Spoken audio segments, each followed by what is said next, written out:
Spurgeon here with RevZilla, and today we're going to take a look at the best adventure and dual sport motorcycle gear available for 2018. So here at RevZilla, we've been cultivating gear guides for the better part of a decade, but for this year, we're changing things up. We're going to break our gear guides down based on rider segment to give you the best products available for the type of riding you're heading out to tackle.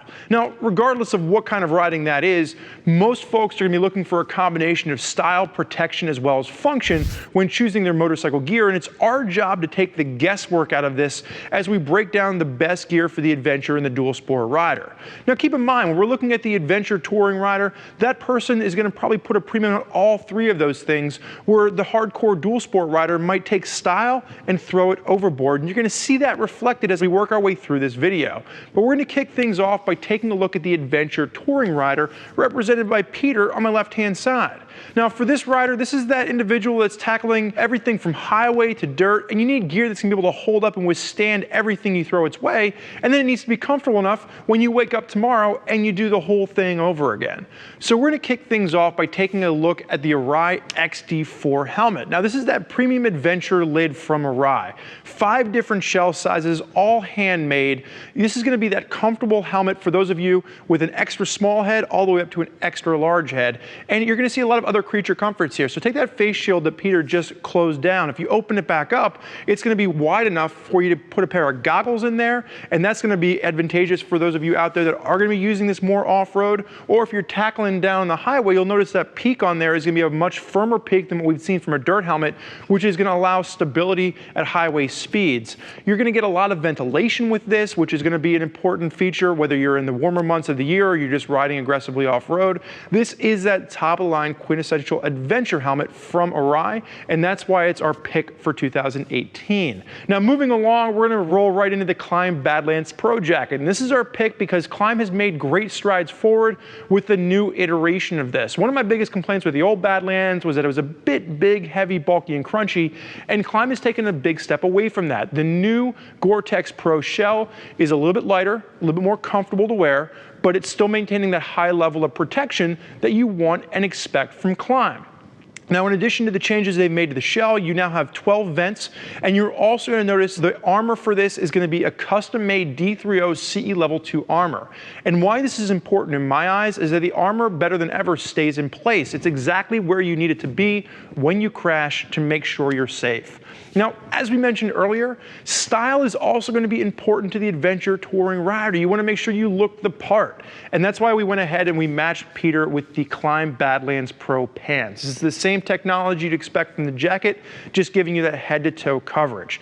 Now, while you're down there looking at his pants, make sure you check out the boots he's wearing. They are the Alpinestars Belize Drystar boots, which are a shorter, more comfortable road version of the Corzols.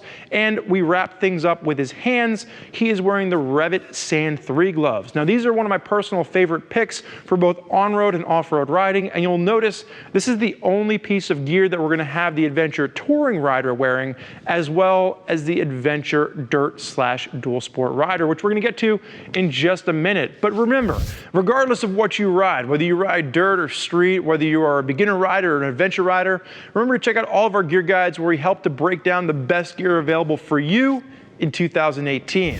Let's now move on to the adventure dirt rider.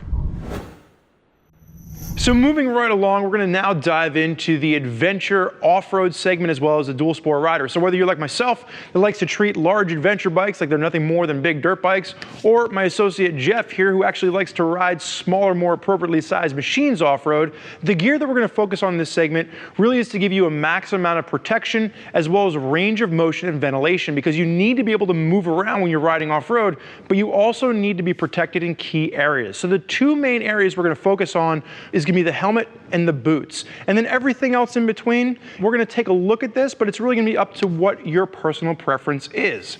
So starting off with the helmet, we have Jeff wearing the new Shoei VFX-EVO helmet. And when this came out, it was a big push forward from Shoei in my opinion. I've been using the VFX-W for a long time, but this is the first time that we've seen Shoei really introduce low-speed rotational impact protection to one of their helmets. And that's the typical type of crash that you get into when you're riding off-road. Now, the reason most folks will jump to a dirt helmet over something like an ADV lid is that you're getting a helmet that's going to be much lighter in weight in typical situations, and you're getting much better ventilation. You're going to notice that Jeff is wearing this with a pair of the 100% Accuri goggles, and the benefit of wearing goggles off-road is you don't have to worry about the dust getting through, and you don't have to worry about them fogging up the way you would with a traditional face shield in a street helmet. These are all going to be important things to consider when you are riding off-road. Now, the boots that Jeff is wearing are going to be the TCX Comp EVOs. I actually bumped to these about a year ago to get more protection for my feet after breaking my toes